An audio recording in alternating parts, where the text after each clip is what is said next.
Hello everyone, Assalamualaikum. Good morning and how are you today? Yeah, I'm fine. Come back with me dalam pembelajaran bahasa Inggris. Teman-teman, bersama saya Suci Jayanti, pada minggu kedua kita akan lanjut pembahasan mengenai job hunting masterclass. Khususnya kita akan membahas tentang membedah iklan lowongan kerja dan mencocokkan kualifikasi diri. Silahkan nanti teman-teman simak sampai akhir ya. Sebelum itu, kita akan kilas balik minggu lalu, di mana minggu lalu kita telah mempelajari 4 fondasi utama application letter. Nah, 4 fondasi itu terdiri dari heading, solution, body, and closing, serta pentingnya menggunakan bahasa formal.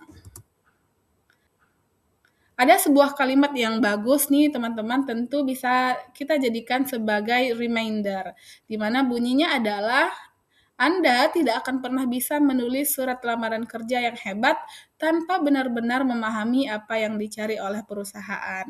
Artinya bahwa ketika kita mau memasukkan lamaran kerja, kita harus betul-betul atau benar-benar mengetahui apa yang dibutuhkan atau apa yang sedang dicari oleh perusahaan atau instansi yang bersangkutan.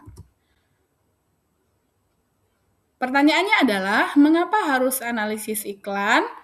Nih, kita akan jawab. Karena yang pertama itu akan menentukan target yang tepat. Setiap lowongan kerja itu unik.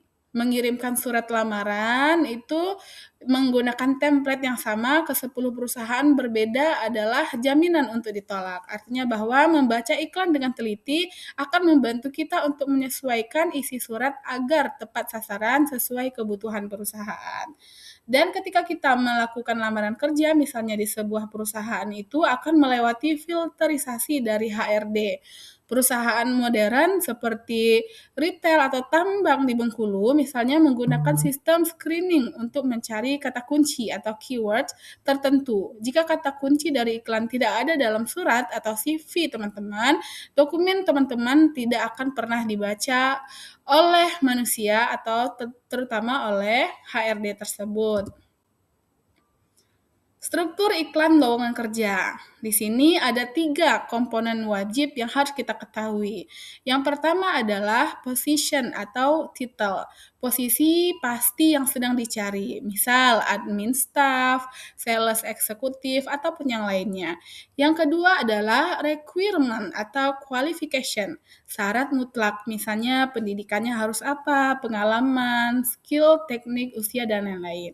Dan terakhir adalah responsibilities nih berkaitan dengan tugas pekerjaan sehari-hari jika teman-teman diterima nanti ya. Sumber loker terpercaya.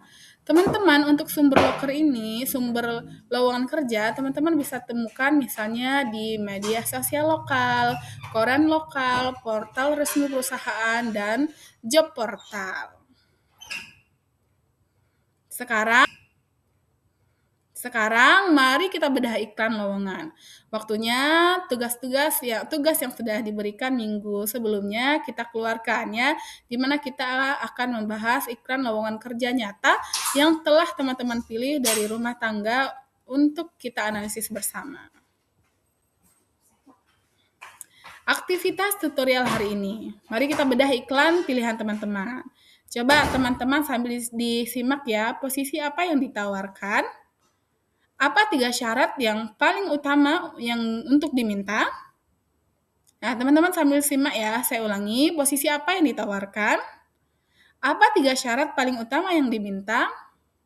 Menurut teman-teman, mengapa posisi tersebut penting bagi perusahaan itu? Tujuannya adalah untuk melatih bernalar kritis dalam membaca yang tersirat dari sebuah iklan. Langkah membedah iklan atau job analysis. Ada 3 langkahnya. Yang pertama adalah scan and read. Kita baca keseluruhan iklan dari awal hingga akhir. Yang kedua adalah identify keyword. Kita gunakan stabilo, apa kata kuncinya. Dan ketiga adalah match and assess. Tanyakan pada diri teman-teman secara jujur, apakah skill atau pengalaman teman-teman itu sudah cocok dengan kata kunci tersebut? Kenapa pentingnya kata kunci? Nah, kita bahas teman-teman. HRD membaca puluhan surat per hari. Mereka hanya melakukan proses pemindaian visual atau screening untuk menemukan kata yang sama persis dengan yang mereka tulis di iklan. Jika iklan meminta customer service excellent, jangan tulis I'm good at talking to people di suratnya, tapi tuliskan proven track record and delivering customer service excellent. Tentu teman-teman harus menggunakan bahasa dan istilah yang persis sama dengan iklan yang mereka masukkan atau mereka promosikan. Requirement versus qualification. What the one? Requirement. Nah, ini adalah daftar harapan atau kriteria ideal yang dibuat oleh perusahaan. Biasanya dibagi dua, teman-teman. Ada yang wajib dan ada nilai plus. What you have atau qualification. Fakta dirinya, diri Anda misalnya atau dari teman-teman.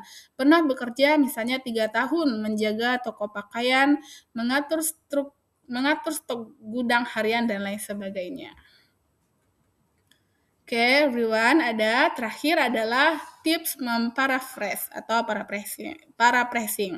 Yang pertama adalah jangan berbohong atau teman-teman harus menggunakan data dengan jujur. Yang kedua, gunakan action verb. Ubah syarat pasif dari iklan menjadi kalimat aktif. Yang ketiga, kuantifikasi hasil, dan terakhir adalah jembatan pengalaman informasi. Tentu pengalaman itu sangat penting ketika kita mau memasukkan surat lamaran kerja.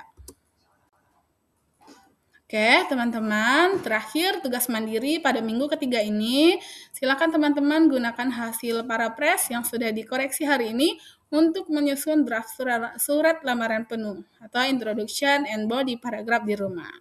Semoga apa yang saya sampaikan atau yang saya jelaskan ini bisa dipahami dan bermanfaat untuk teman-teman semua. Saya akhiri, Assalamualaikum warahmatullahi wabarakatuh.